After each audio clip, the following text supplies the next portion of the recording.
Good morning, good afternoon, and welcome to AnCap Radio. I'm Dave Henderson, and I'm very pleased to be joined today by my partner in AnCap Radio and very dear friend, Doug Casey. Good morning, Doug. Or good afternoon, Doug, for you. I think Doug's just coming to the show. But today we're going to be talking about philosophy generally, particularly AnCap philosophy, but importantly, the value, significance, and importance of philosophy generally.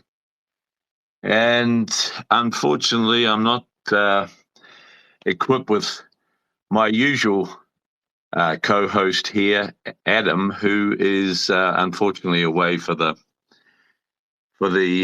day today, but I'm very pleased to be joined by Doug. Just a reminder that we will be taking calls through the show.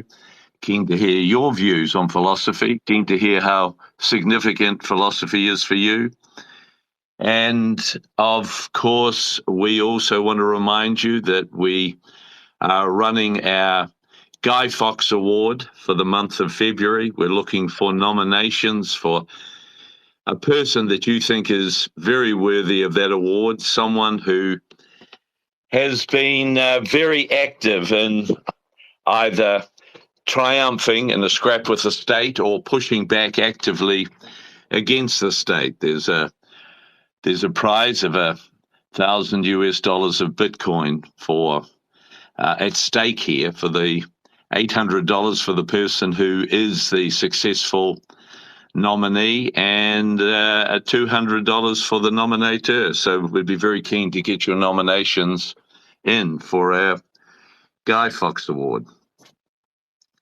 Now, I'm just trying to connect with Doug. If you hit that speaker button, Doug, you should be on with me at the bottom of your device there. But philosophy is central, so central to everything that we do. We're here because from a political perspective, we subscribe to a certain brand or vein of political philosophy, which of course is anarcho-capitalism. And anyone who is sincere about that subscribes to it not because they like it or because it seems to work for them or they thought AnCap philosophy about minimum wages or taxation or something was meaningful, but because it is the only moral political philosophy that anyone can subscribe to.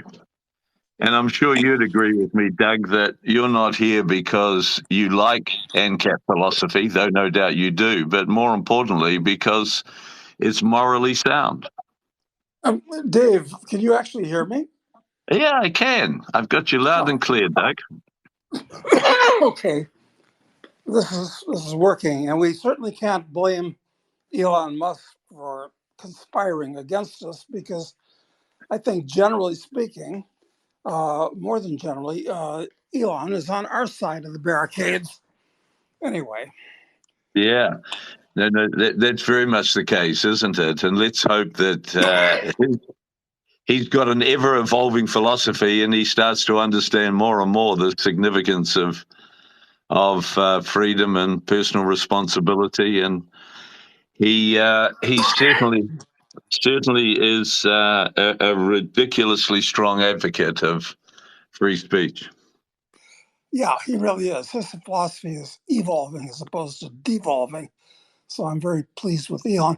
Anyway, I'm speaking to you from, I guess we're on the opposite sides of the world, although we're both in the southern hemisphere. I'm in Uruguay, you're in New Zealand. Anyway, but philosophy jumps the borders. But I don't know that. Are people really interested in ethereal philosophy as much as they are the practical application of philosophy? Sure. Sure. Well, that is the challenge, isn't it? Is that, and the more abstract or ethereal that philosophic ideas or discussions reach into, the easier it is to bullshit oneself, isn't it? The easier it is to dissimulate and deceive.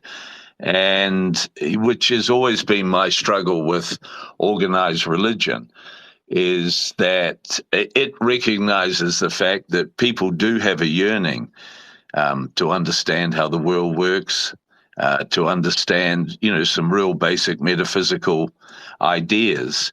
But an organized religion gives them a nice little package that suits most people's comfort zones, and so with that they end up subscribing. So, and that's probably an example of what you're talking about, the practical end of it. If you can get a nice, tidy little package that can see you through your life and give you some hope of a glorious afterlife, then you're going to jump at it. Yeah, that's right. I don't know why most people follow religions so religiously. Maybe it's what Frank Sinatra said: anything that gets you through the night. And I guess religion does that. It has certainty. It projects certainty, and people like the idea of certainty that they're something Don't good's going they? to happen to them after they shed this mortal coil, and something Yeah. bad will happen to the people they don't like. That's part of it. Indeed, indeed. But the harsh reality, though, Doug, is that philosophy permeates every single thing that we do. I mean, one can't literally get out of bed in the morning without having a set of values, and for most people, as they go through life, those values are uninspected. They've been acquired symbiotically or something, and they exist there, and they're making decisions and choices around them without properly and truly understanding what they are. So it's isn't it the obligation, the moral obligation of everyone to actually try and understand something about the nature of the world we live in, and with that try and establish a reasonable set of values? Yes, I believe you're quite correct, but maybe that's dangerous for most people to do that, because if you start thinking out these values for yourself, maybe your conclusions will conflict with the powers that be and the elite that rule the world. And they won't like that. And they might do bad things to you if you start thinking, or God forbid, saying things that they don't like. So you're quite correct. Everybody should parse these things out for themselves. But once you realize that it can be dangerous, maybe you don't want to do that anymore. What do you think? Yeah, well, that is the fear, isn't it, that people gravitate to. But when you think about it, how dangerous is it to go through life with a truly screwed up philosophy? Isn't that, aren't you really consigning yourself to a life of misery, a life of confusion, a life of fear, a life of doubt? Yes, you are. It's almost like being a cow or a hog in a feedlot. Uh, they don't have a lot of philosophical thoughts. They just do what they're told and go along with the herd, and they Yeah, come to a bad end as a result. So yeah, listen. This is a cosmic problem, which of course is what philosophy is all about, trying to solve cosmic problems. But I just don't want to feel like a degraded being, where I'm yes, do what I'm told and think what I'm told. I mean, and also, uh, I think a lot of your philosophical views, or our philosophical views, because we share them. Uh, most people, most of humanity, uh, believe what they believe because their parents taught them that, or their church, or their mosque, or synagogue, or what have you, taught them that. But they just don't think things out for themselves. And I don't Yeah. know if this. Are we going to be able to solve this problem, Dave? Probably not in the next hour, Doug. But no, in so many respects, it looks like an insoluble problem, doesn't it? And that's quite terrifying. Um, but you've got to believe that in the long run, no matter how long that is, that more and more people will slowly and gradually start getting the concept of personal responsibility, start embracing that, start respecting the fact that they are an individual and that they are very much alone in this world, and that they need to start. They need to start finding a more meaningful path. I mean, it's one of the reasons why I'm up for putting energy and resources into political initiatives, because I think political philosophy is the most tangible of all the branches of philosophy. And as a consequence, it's the easiest entry point to trying to understand, more about the nature of existence, more about morality. It is an easy entry point, and with that, people hopefully can start to understand a bit more about what's right or wrong, a bit more about what's most aligned to the way this world works. Well, don't you think that's risky, though, Dave? Because when you talk about political philosophy, you're basically talking about the state, and the state is all about using coercion to get other people to do what it wants to do. So, getting people interested in politics, you can get onto a slippery slope because the vast majority of the chimpanzees believe that the state has a right to exist. And Yeah, it's really hard to convince them that it doesn't. yeah. Well, you and I know from experience that, I mean, politics is really all about in how you get on with your next door neighbor, isn't it? It's it's and the people down the road. That's what politics is at base. And I mean, of Well, course, if you but wait a minute. Maybe we're using the wrong word, okay, because I was saying politics is how the individual relates to the state. And you're using a little bit, and I understand what you're saying, uh, just relating to other people in your community without any organized instrument of coercion, which is the state. yeah, So yeah. maybe there's a better word for what you're trying to say, but I can't put my finger on it either just Yeah, now. well, I mean, imagine if you're stuck on a desert island and it's 500 years ago. There's no means of communication and little prospect of anyone else turning up, but there is someone else on the island. Well, I mean, that's where politics starts, isn't it? Is how do the two of you decide that you're going to coexist on this island? Are you going to is it going to be just aggression? You're going to have to sleep with a knife under your pillow, waiting for your fellow islander to turn up and take your meager possessions, or do you come to some meaningful, proper arrangement where you agree just to coexist and leave each other alone and respect each other's parts of the island? Or even be friends and work together for mutual benefit in a voluntary way, or Yeah, maybe one becomes master and the other becomes the slave. There's a lot of possibilities. by agreement, by arrangement. Yeah, indeed. Probably the last thing you want to do is try and cooperate to build a boat to get out of there. because because wherever you're going to go and end up is going to be a pigsty politically. So, but that is, I mean, we often, the problem is with politics is we often boil it down, don't we, to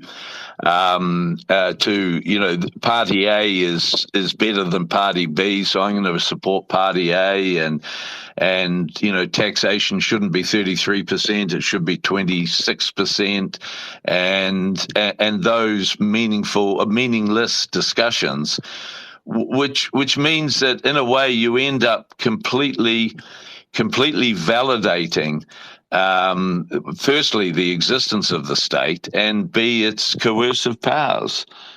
And with that, you've got a huge problem. Well, and there's a lot of indications that the average person in the world is just fine with things basically the way they are. And as an illustration of that, I'll give you what's happening across the Plate River from here where I am right now in Uruguay, in Okay. Argentina. Look at Javier Milei. Yep. He's a self-acknowledged and declared anarcho-capitalist. Yep. He said many times, "I want to abolish the state itself." I mean, he's just spot on. Yeah. And he's getting huge pushback from Yeah. the average person that is scared. If I don't have the state, then who'll send me my welfare check? Well, Yeah. nobody will. You're gonna have to go to work. But Yeah. but Yeah. people are resisting. He's saying, "Look, I'm trying to go for a future where you have freedom to do anything that doesn't hurt other people, where you don't have to pay taxes, where things that are imported in the country will be much cheaper because there's no import duties, uh, on and on." And people are resisting that. He's at war with them. It's extraordinary, isn't it? And and again, it gets back to the tangibility of things that you were talking about earlier. Is of course, and the state of things economically is so real to people. When they're going down to the supermarket to buy their groceries or whatever, and they're getting petrol at a gas station. Those things are so real that's often where 95% of their political focus and attention goes. And of course, they've got no ability to conceptualize, no conceptual skills. And so they can't begin to imagine how going through what must happen, which is some tough times, some austerity, going through that, it can lead to a glorious economic outcome and wonderful prosperity. Yeah, well, take gasoline prices, for instance, which you brought up. A lot of the parts of the world, gasoline is very, very expensive, mainly because of taxes that the state levies upon it. Yeah, Uh, and people think, well, that's the price of gasoline. And then they give subsidies to certain favored classes that makes yeah, it cheaper for those favored classes. And they yeah, don't want their subsidies taken away. I mean, yeah, everything is so distorted that yeah. they think the state's doing them a favor by giving them these subsidies. So the whole thing is totally corrupt. Yeah. It's really why I tend to despair about how this is all going to work out. Well, Mm. maybe are things going to improve? I ask myself if the World Economic Forum or people in the World Economic Forum, for instance, reduce the world's population by 90 to 95%. There you go. It is a glorious thought, isn't it? Deary Well, me. That would, yeah, that's right. So you would. What's the population of Uruguay? oh, we're about 3.5 million people here. It's Goodness me. there's not this place is empty, except Yeah, for places along the coast. Yeah. Everybody lives along the coast. And Yeah. it's an Yeah. empty country, empty pampas, where it's Yeah. full of cattle and soybeans and forests, a lot of Yeah. forests that were brought here by the Europeans hundreds of years ago. Yeah. And yeah, sure, you could put a lot more people here in Uruguay, but that's not going to help the situation unless you can inculcate the right values in them. Although, on the other hand, this is just a passing passing thing. There's a friend of mine here in Punta del Este that is of the opinion. He's a rich guy. He's a Dutch banker, and he's Yeah. of the opinion that there will be tens of thousands, even hundreds of thousands of wealthy Europeans and North Americans that come to live in Uruguay Right. in the next few years because it's a mellow country with a small state, and they'll be freedom oriented because they want to leave the hellhole that Europe is becoming. Yeah. Uh, so the answer to the question is Uruguay is 3.5 million now, but if my friend is right, uh, it Yeah. could it could grow a lot, and of the right type of people too. Yeah. Because I think anybody with any sense would get the hell out of Europe at this point for all kinds of reasons. Well, I mean, at the moment we're both in the southern hemisphere. You've lived in New Zealand, and I'm a New Zealand citizen by birth, indeed, and could have through my life lived anywhere in the world, but always chose to live here because it's such a remote outpost. It's such so isolated from what I've always seen as the madness of the northern hemisphere, particularly Europe, and that isn't going to end well. Who knows when, but it's not going to end well. And New Zealand, despite all its drawbacks, despite its appalling recent political performance, can afford a decent lifestyle in an English-speaking remote venue. Well, I really like New Zealand, and I enjoyed living there. Uh, and in a way, I'm sorry I left. In fact, I don't think I would have left if it hadn't been for the tax situation in New Zealand. I should be a New Zealand citizen right now, but I didn't handle my tax situation correctly.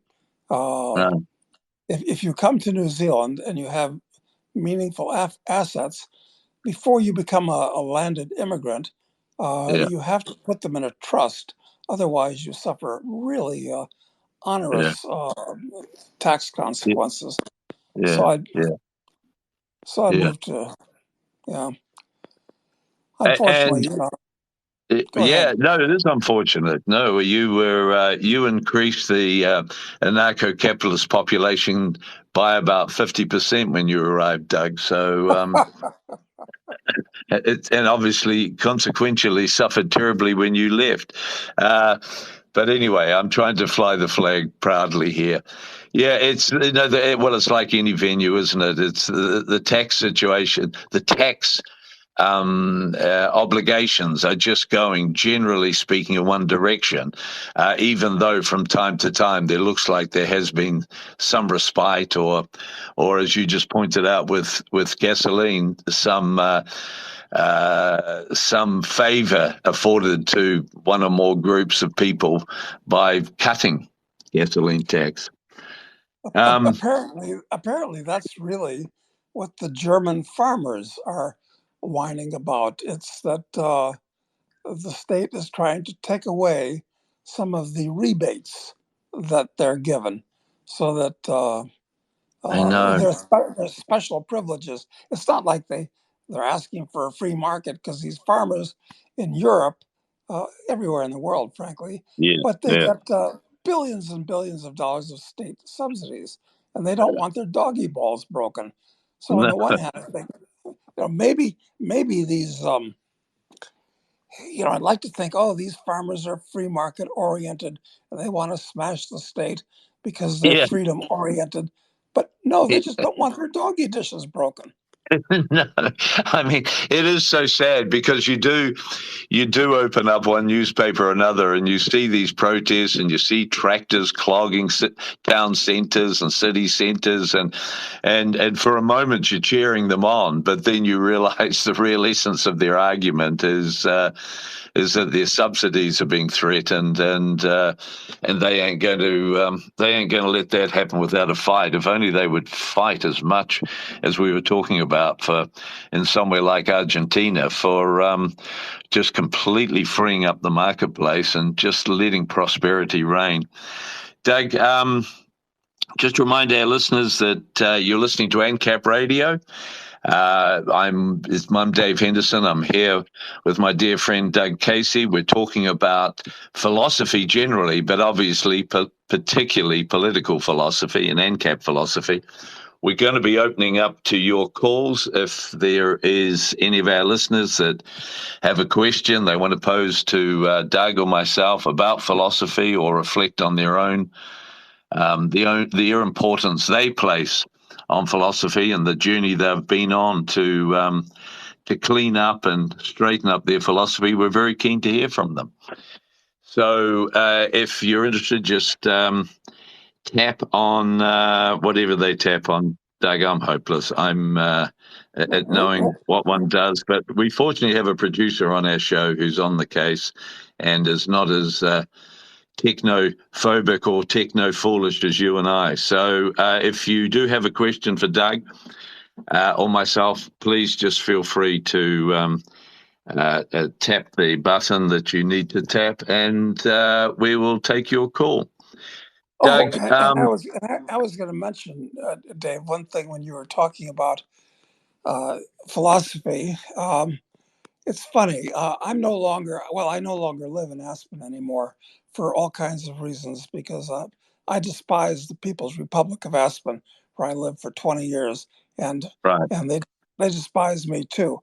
But the thing is, when I used to get invited to dinner parties in Aspen, which was usually a one-time hit, I'd get Yeah. invited to a given dinner party once and not be invited back. And I'll tell you why.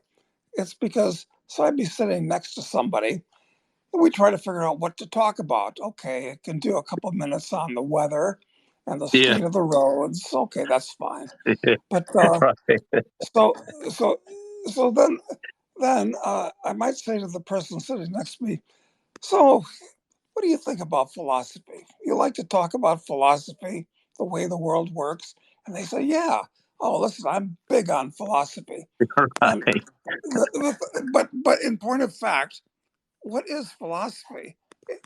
Practical applied philosophy is two things: religion and politics. And those are the two things you're never supposed to talk about at a dinner party. Yeah, that's right. Isn't that great? It's a great way to resolve any social obligations that you feel committed to, is to just start a discussion on philosophy, and it certainly alienates you very quickly, doesn't it? Which is delightful. I had a meeting with a staff member yesterday, and I only had about an hour to spare. But 50 minutes of it, unfortunately, I slumped into a discussion about healthcare. And this person who suffers from poor health, of course, and is never carrying around a huge surplus of money, was so enthusiastic about a state healthcare system. And so, of course, I couldn't help myself and went into a significant debate about the woes of state health care and just the insane notion that the state, firstly, cares more about your health than you would, and secondly, can deliver it more effectively and economically effectively than a private market can. It's just an insanity. And I'm the same. I mean, I end up with a totally unproductive meeting and being frustrated and wondering why I employ this person. Well, my initial instinct would be to say no. I'd tell them to seek employment elsewhere because the fact that they believe in and I hate to say healthcare too, incidentally, because your health is your personal possession. It's something that Right. you should be taking care of. What the state at best can provide at somebody else's expense is medical care. Uh, Right. totally different thing. Yeah. Kind of healthcare adjacent. I mean, but all medical care is good for is traumatic injury and acute disease. Other than that, forget about it. So you have Yeah. nothing to do with maintaining your health. But getting back to this person, Dave, um, I guess I would give them some kind of a quick philosophical test, because if they have bad basic philosophy, political philosophy, they probably have questionable ethics. And if they have questionable ethics, they're going to find some way to screw you up. So Yeah. uh, Yeah. Yeah. I, Yeah. I'd tell them to go away. Yeah, no, you're absolutely right. It is the two are inseparable, aren't they? Is that their ethics are going to suck? I mean, the fundamental problem is, Doug, is that is that then what does one do about staff and employees? And you then have to constrict your commercial activities accordingly, which becomes a bit frustrating. I used to many years ago send every prospective employee away to read Atlas Shrugged, and they had to come back. But I eventually gave up on that because people would bullshit that they had read it, or would or would take forever to get through it, and it just became a time-consuming exercise following them up and trying to get them to give a meaningful account of what, if anything, they had learned as a consequence. But um, so it really is a challenge. Where do you go to find people that actually have some sense of um, or a high level of personal responsibility? Yeah, no, you're right. And the problem with libertarians, uh, who I basically, I mean, people that don't want to aggress against other people's property or lives. So I prefer the company of libertarians, but it's not like libertarians are problem free, because libertarians tend to be so interested in philosophy that they're not living in the practical world. So Yeah, it's like ideologues of any persuasion, like Marxists. They're much worse than libertarians, although they're the opposite of libertarians. But both are yeah, interested in ideas, and yes. it's a lot like Mrs. Marx used to say to Karl when he was writing Das Kapital. Karl, stop writing about capital and get some of it. So Isn't that delightful? And of course, yeah, well, he died a pauper, and it's the trouble with, as you're saying, with the libertarians, is that you're right, they end up forgetting that at some stage they have to bring home the bacon, don't they? And and look, I mean, regardless of the state, wherever we still live in an abundant universe, which is glorious and capable of being mined, if you like, for great material and economic gain. And we do have we do have an obligation to do that. Doug, Mark, our producer, is telling us we have a caller, so let's go to that caller. Hello, Hello there, Dave and Doug. Bob. Hi, Bob. How are you? Great. Bob, where are you calling from? I'm calling from just outside of sparkling downtown Kelowna, British Columbia, Canada. Oh, oh, fantastic. so Moved how up are here things? 25 years ago, found love and happiness, and work remotely. It's awesome. Delightful. Well, I used to live in Vancouver, and it certainly used to be, I think, the nicest city in North America. I agree with you. It used to be, and it now no longer is, but it is coming back a bit since the COVID madness has subsided somewhat. Well, Delightful. but you still have an absolutely crazy communist as the prime minister in Canada. He's apparently on his way out. Looks like the conservatives, be that as they may, who I think would be a definite improvement regardless of their many, shall we say, shortcomings, seem to be making some progress. And it looks like there might even be an early election. We're still waiting for news on that. Oh, that'd be Cool. marvelous. Be marvelous. And Bob, Indeed. tell us what is your question for us? Well, I wanted to make a statement first, just a short one. I have always been of the opinion that you can reduce most problems in the world that we experience to some basic premises. And a very good friend of mine from years back, Robert Anton Wilson, the sci-fi writer you may know of or have heard of, reduced all human problems basically to death and stupidity. And I've done it back, I think maybe even more reductionist to that, to one key issue that I've seen in my life, which is nearing 7 decades at this point. And that is the abdication of responsibility. There you Nobody go. wants to take responsibility for anything. I think that's Yeah, the dumbest thing that you could possibly imagine. yeah, I mean, I've been taking responsibility since I was pretty much born. I mean, in that sense, my parents had some illnesses and some things, and I stepped up. I called the ambulance for my mom when she fell down with a paralyzed spine at age 2, long before there was even a goodness me. 911 service. I took Yeah, responsibility for getting my mom some health care that she right. desperately needed. She ended up getting one of the world's first spinal fusion operations. But the whole thing is about responsibility, because if you take responsibility for your life and the people that you affect in your life, or directly or indirectly, you have to come to some basic conclusions. And that is, nobody knows what the hell is going on.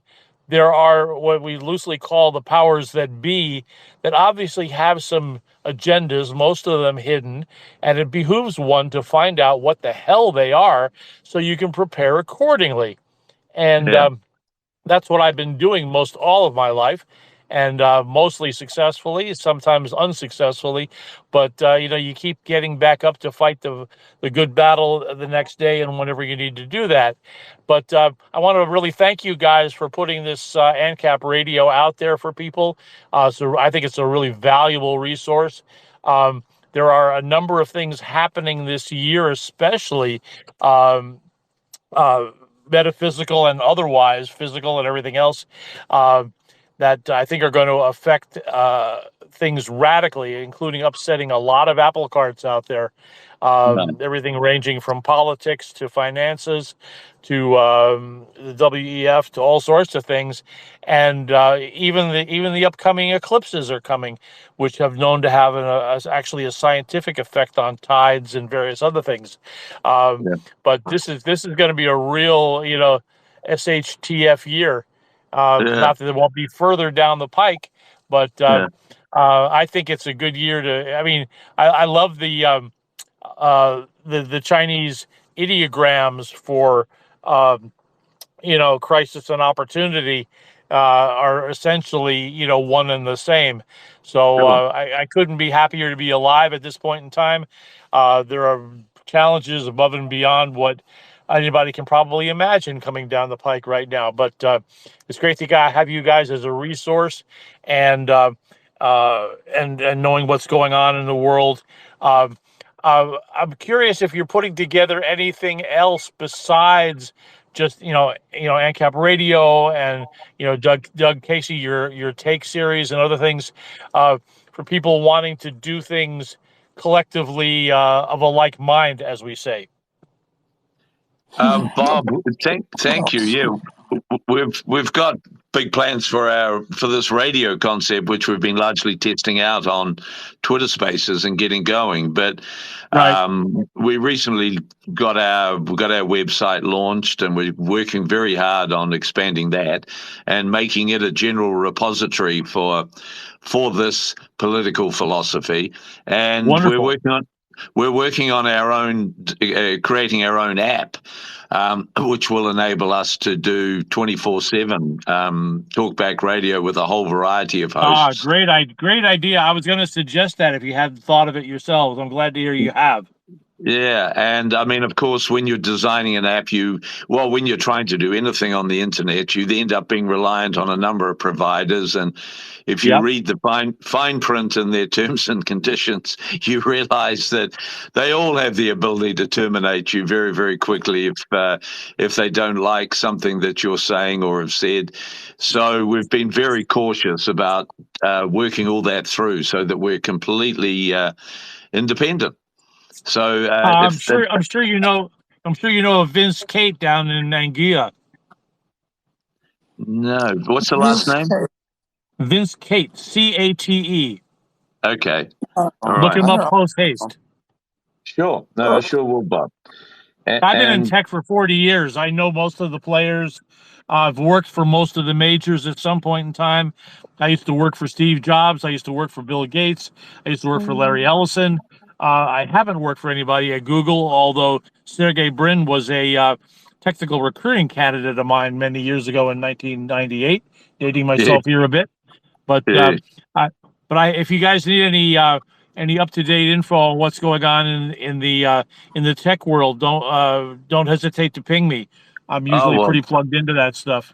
All right. Well, if you could drop us an email message, you'll get it off our website. We'd be very grateful for that. I mean, we're going to need. Yeah, I'll be happy to. You can look me up on LinkedIn if you like in the meantime, but I'll be happy to send you an email with some ideas. Sure. No, I appreciate that, Bob, and thank you for your observations about responsibility, because that is the distillation of all man's problems come down to that, in my view too. And it's a great question I like posing to people is, do they believe in personal responsibility? And they'll say yes, generally. If for no other reason, than just to appease me. Yeah, but it's always a good question to ask. At what point do they think that personal responsibility cuts out? In other words, something happens in their life relative to their existence that someone else or something else is responsible for. And I mean, of course, everyone does have a position. Or no, I shouldn't say everyone. Most people have a position. When where if they're on a sinking boat, where they finally decide, they're going to start praying to a deity to save them or something like that. So it's an interesting observation one should ask of self, is what is the extent of one's belief in responsibility and the application of that. Indeed. Wise words. All right. Thank you, Bob. Thanks. I appreciate the opportunity. You'll be hearing from me soon. Look forward to that. Thank you so much. Got to go. Take care. Bye for now, everyone. Okay. All right. Dave, it would be nice if over the next year or two, we get enough people that want to have their own talk shows that can block out an hour, and we put it on the station, and you'd have, philosophically sound people talking for. Let me see, what is 7 times 24? 168. 168. Yeah, hours per week. Yeah. 164, sorry, I was a mile off. No, we can, Doug. We can absolutely achieve that. And, there is, we just listened to Bob. Bob is a very articulate person. He's clearly has a great history and a very interesting tech history there. And we should be encouraging Bob to come on and run his show on a particular theme or subject matter for an hour a week. There's no shortage of people, very capable and competent people out there who are capable of stepping up and doing that. And so as we go, we need to be promoting that proposition and soliciting interest from a wide variety of people. Doug, there are bound to be lots of people out there that yeah. are as good or could get as good as, let's say, Tucker Carlson is. I don't know. Did you ever get him down in New Zealand, Dave? Yeah. No, well, I used to see him on Fox. In fact, it was the only reason probably that I ever tuned into Fox. And I haven't, I don't think, since he left there. And I didn't see either his Trump interview or his Putin interview. I've seen him do a couple of other interviews. And I mean, he's clearly enormously talented, but more importantly, he does have a big production team behind him who can do all the research to make his interviews significant. But I mean, the purpose of this station, Doug, as you and I have reflected on prior to its inception, is to try and look at world events from an AnCap perspective, try and interpret the world events from an AnCap perspective, promote AnCap philosophy, and of course, notwithstanding our deeply dystopian view of the future, is to try and consider how one can exist in that dystopian world as an ANCAP and have a very enjoyable, rewarding life. Yeah, that's right. And there are a couple of aspects to it. I think the most important aspect to it, as you pointed out, is to take personal responsibility for your own life so that you're comfortable with your own skin. You don't feel like, you need not feel like a hunted rat in your own mind because you've done something bad and you're afraid that you're going to be caught up for it and punished for it. Yeah. I'd say that's number one. Yeah. And there's lots of other things like gaining a certain degree of competence in enough things that you're of value to yourself and other people. You can produce more than you consume, and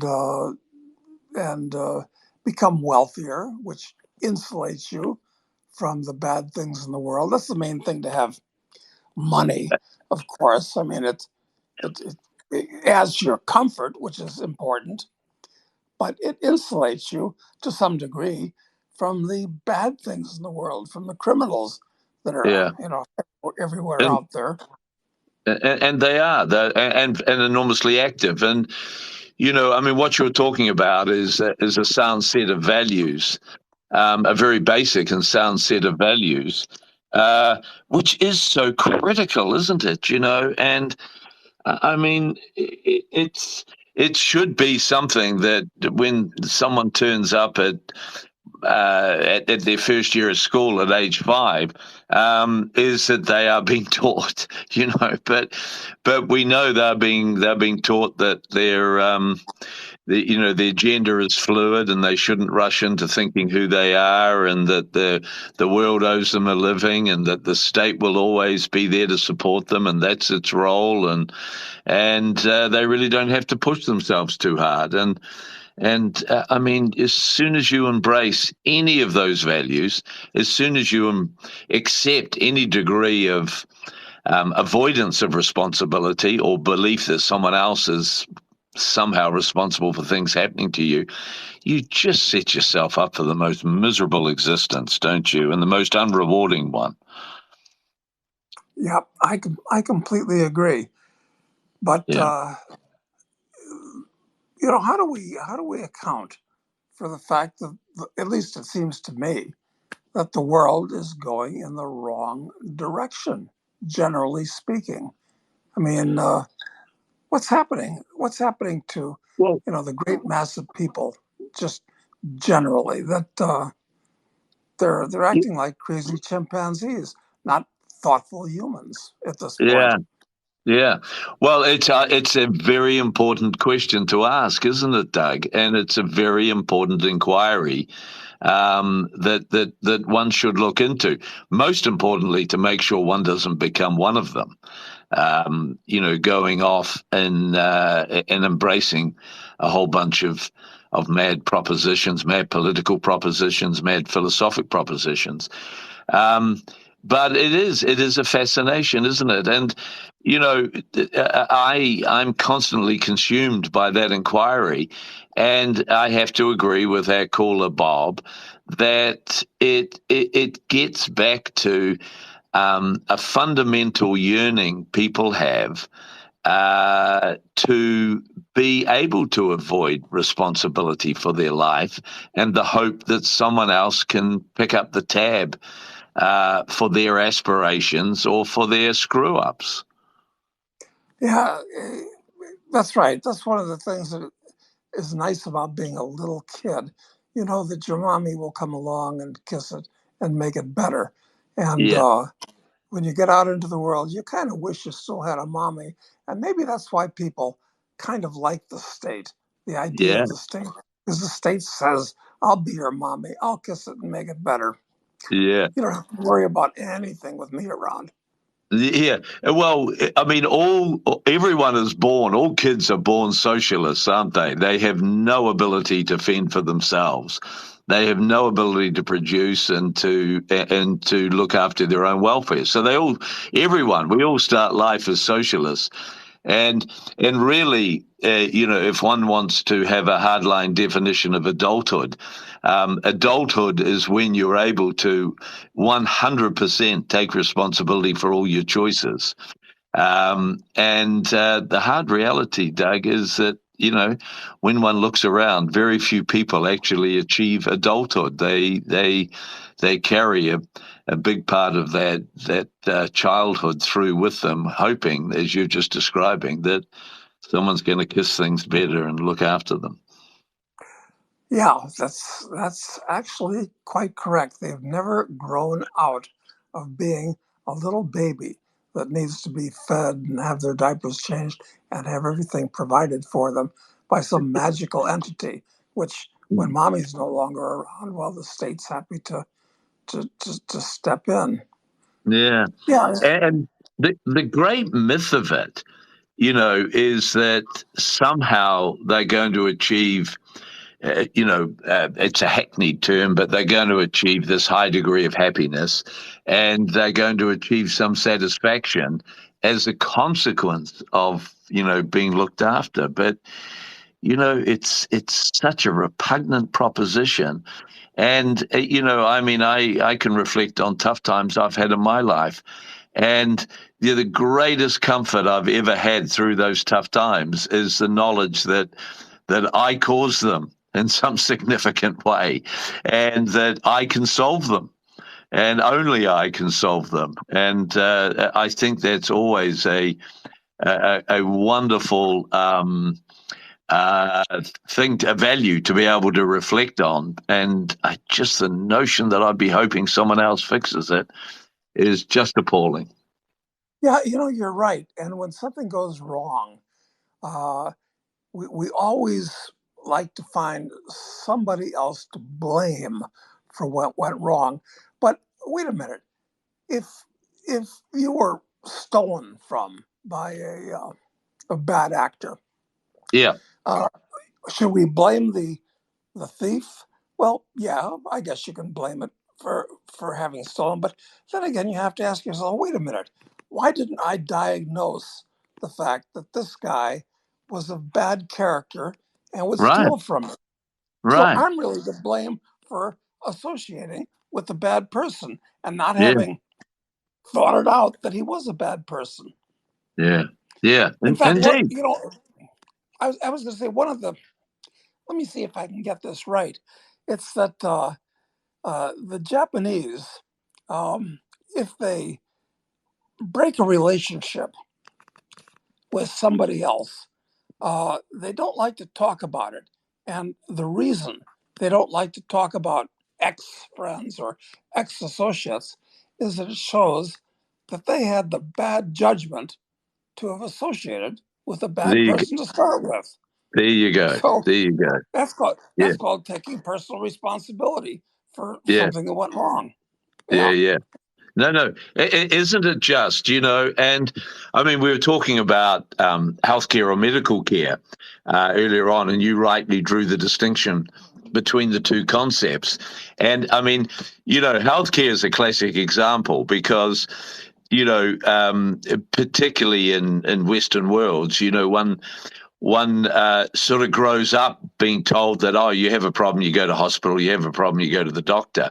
And the notion of trying to figure out exactly the state of one's own health, one's own body, and what it needs and what it should consume and what it shouldn't consume and so forth. To the average person, the notion of doing that or attending to that is so foreign, isn't it? And just the essence of irresponsibility is they head down the road to a doctor, and he's got a white coat on and a stethoscope around his neck, so he looks important, and he's got a certificate hanging on the wall, nicely framed behind him, and he's been endorsed by the state. And in a click of a fingers, they assign their entire healthcare over to this person and give a sigh of relief that they don't have to think about it any longer. Well, and I think we're finding out now slowly, but I think it's starting to happen. What happens when you have a mass hysteria like COVID, which Yep. is a relatively minor flu. I think I had it several times. In fact, I'm Yeah. sure I had it several times because I had Yeah. all the symptoms of not being able to taste and things like that. Right. And so anyway, uh, uh, people worldwide fell into a mass hysteria about Didn't they? this, where they were isolating themselves. It was absolutely clinically insane. And worse, they went out and got 1, 2 COVID shots, which are increasingly being shown to be really, really dangerous, in Yep. addition to not doing anything to solve the minor problem of COVID. And then they're still getting boosters. Uh, well, it's amazing. People just don't think things out. And they didn't think things out. They weren't up for engaging in any meaningful inquiry, were they? I mean, that's the appalling thing. And I had to regularly self-counsel because, I mean, you would see someone, you'd be walking along a footpath and you would see someone driving past you alone in their car with a mask on. That's true, but And, and it's worse than just individual stupidity like that. I mean, that person you mentioned driving yeah, alone with a mask on his car, stay away from them because they're I know. pathologically Yeah, stupid. well, it was worse for me. I mean, I was just wishing I was packing a pistol and could have just put a bullet through the windscreen, and done everyone. Cleanse the gene pool before that person reproduces. That's right. But And it's actually worse than that, because the last time I saw a doctor in a clinic in Virginia, and anyway, it doesn't matter. yeah, It was yeah, nothing important. But here's the thing. yeah, So I'm talking with the doctor, and this was during the great COVID hysteria, yeah, and it was required in the clinic that we both wear masks. So I yes, started, and the doctor I think, was a sympathetic and intelligent guy and competent okay, at being a yeah. doctor. And I'm asking him, why are we wearing these masks here? Don't you feel a little bit stupid? I Oh, mean, good. this mask is not going to protect us from a submicroscopic virus, going through and so forth. And we Exactly. start talking about, well, the thing is that uh, he was not allowed to say anything about the Yeah, whole COVID thing because yeah, he was employee of this big corporation, and the big yeah, corporation had a yeah, policy that, yeah. and now this is criminal, that here's a doctor that can't discuss with his patient something that's worth discussing because corporate policy handed down from above. Uh, Yeah. I mean, very dangerous and stupid. And everything in that health realm becomes axiomatic. You just got to buy it. It exists. You have to accept it's axiomatic. You don't question these things, and so no one did question it. Well, so few people did. Which you would see someone walking in an environment where they're supposed to have a mask without a mask, and instantly there was brotherhood, wasn't there? You you, you had found a fellow traveler, and which was quite delightful. I had to travel. I travel regularly on a plane, and so I had to get tested every time because I wasn't vaccinated and I couldn't produce my vaccination certificate, and I wasn't creative enough to have forged one. And so I would have to go and get tested just repeatedly. Um, but I would still refuse to wear a mask, and I'd get on the plane carrying a cup of coffee, and I'd make the cup of coffee last the whole 1 hour trip, so that I didn't have to. Put your Lower mask on, myself, right? and pull a useless fucking mask up over my nose. So yeah, but Doug, I mean that's the point, isn't it? That was one of the great upsides of that COVID hysteria, is that it hopefully hit home to a lot of people just the real state of man, and the his willingness to just abdicate responsibility to the state or medical profession or similar, and to give away his personal responsibility, and to just the indignity of the behavior that went on with masks, distancing, social distancing, vaccinations, and the whole raft of things was truly eye-opening, wasn't it? And whilst you and I might have talked about it in theory 10 years ago, if we had described those circumstances 10 years ago, we would have both rolled around the floor laughing at the insanity of the proposition and that it could never come to pass. Yeah, and it's strange. The whole world is. I wonder if there are less entrepreneurs around today than there were in the past, where people increasingly, it seems to me, talk about having a job as opposed to creating a business, like the doctor that Right. I was just referring to. Yeah. In the past, he would have had a private practice, and he would Right. have called the shots in his private practice. So wear a mask, talk about COVID between him and his patients, but he couldn't because undoubtedly he had a lot of debt from medical school, Yeah. and he couldn't afford to lose his job. So he had to Right. do toe to toe like a serf or Yeah. or or a slave. But Yeah. the thing is that everybody, the police, for instance, uh, they all have mortgages and car payments and Yeah. Yeah. Yeah. all kinds of. So they figure I can't afford to get fired from my cop job. I Yeah. have to do what I'm told. So one of the reasons that people have been turned into such automatons Yeah. is their financial affairs. Yeah. They don't want to lose their houses. No. And Doug, isn't that a great piece of advice, really, for when we're talking philosophy? Isn't that a great piece of advice to give any young person listening here today, or listening on a replay?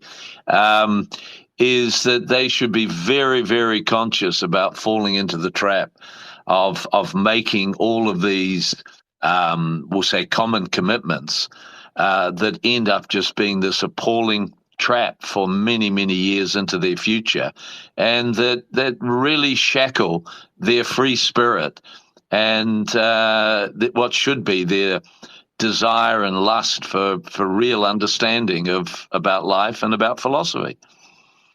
That's right. And one of the first big mistakes that young people make is automatically going off to college. And even when I went to college, and back then, it was not nearly as bad as it is today. It was, in some ways, it was worth something. We could talk about why it was worth something then, but it's not worth something now. Uh, I considered it even then a misallocation of 4 very valuable years of my time and a whole Yeah, bunch of money. And the money yeah, is much bigger now, even in inflation-adjusted terms, than it yeah, was back then. And you're paying this money to be indoctrinated because the whole educational system has been totally captured by yeah. Marxist warriors. Yeah, yeah. No, isn't that so true? And that's we need to have sometime in the not too distant future a show, a radio show on that very point, and we should be fleshing out or discussing, I should say, your delightful concept of an alternate form of tertiary education. So, which has a lot of merit. Yeah, I think so. It's once again a question of taking personal responsibility for your education, especially during those 4 critical years of your life when you've just entered adulthood, from Yeah, 18 to 22, more or less, which is when yeah, most people go to college, and yeah, what you should do. Because yeah, most people, I guess, most people, age 22, if they get a diploma, the diploma is not worth shit, quite frankly, yeah, and yeah. but they'll have a bunch of real debt. They borrowed money to be indoctrinated. It's Yeah, absolutely insane, but that's isn't what it? people are doing. And in the meantime, they're vigorously voting Democratic and a Democrat and encourage everyone else to, with the hope that their college debt will be wiped, which It's, which they and you and I know there is no such thing as wiping debts. Some other poor prick is having to pay for it. So that's anyway, right. uh, Incidentally, when Bob was on the line yeah, from British Columbia, yeah, uh, he seemed to be optimistic that Trudeau was not going to be reelected in Canada.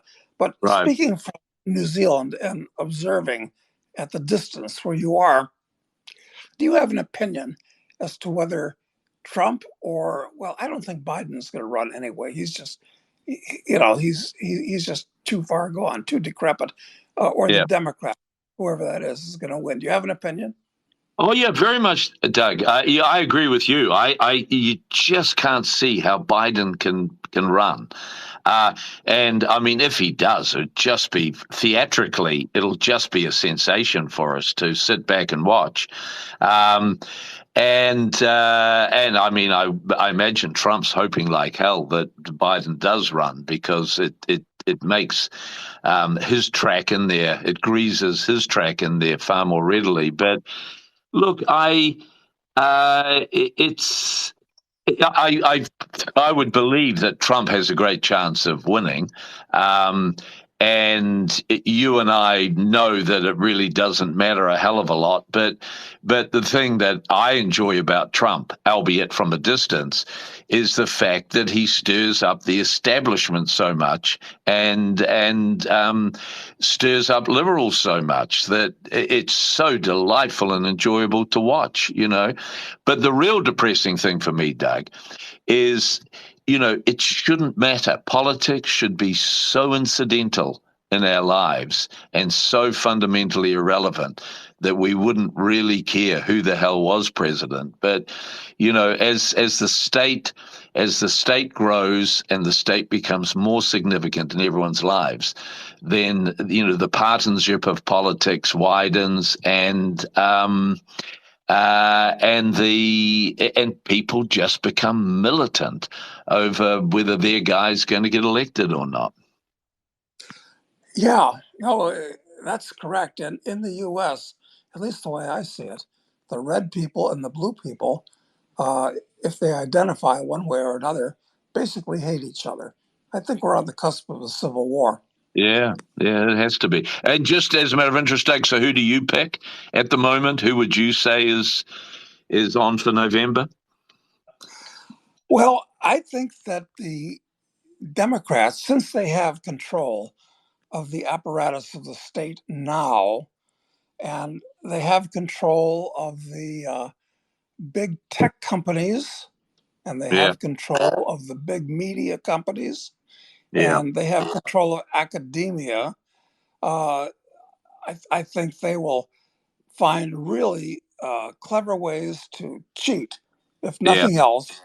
Yeah. I'm afraid that the bad guys, neither one of them are good guys, but the Yeah. really bad guys, the Yeah. Democrats, are. I'm afraid they're gonna win. What do you think? Oh, no, no. Well, they seem to be on track to do so. Look,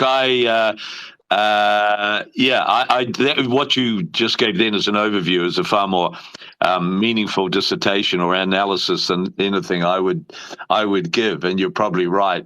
And I mean, I'm still stricken with the romantic notion that occasionally we will get something of a good guy or a lesser bad guy in who will push back a bit, But as you and I observed right from the outset, the future is sadly bleak. It is dystopian, and the most important thing a person can do is to continually be vigilant and arranging their affairs so they're least affected by it. And as you often remind me, can sit back and enjoy the passing parade. Well, I guess we're coming to an end of our hour, Dave, and Sure. perhaps I ought to have a like a closing call sign Yeah. for myself. People often sign their blogs or their letters these Yeah. days with like a little aphorism of some Yeah. type. Right. And I think the one I like is uh, keep your pecker hard and your powder dry, and the world will turn. I kind of There like that you one. go. There you go, Doug. Well done. That's sensational. That's very funny. Well, I like reminding everyone around me is that it doesn't matter how dire or tough your circumstances are or how you perceive things, you can always find a way to enjoy it, and that's critical too, because the moment you start being despondent, then the other side have won, haven't they? So Yeah, anyway, that's so all true. right. Well, Doug, fantastic talking to you. Just remind our Likewise. listeners that you're listening to AnCap Radio. If you haven't already, go onto our website, ancapradio.com.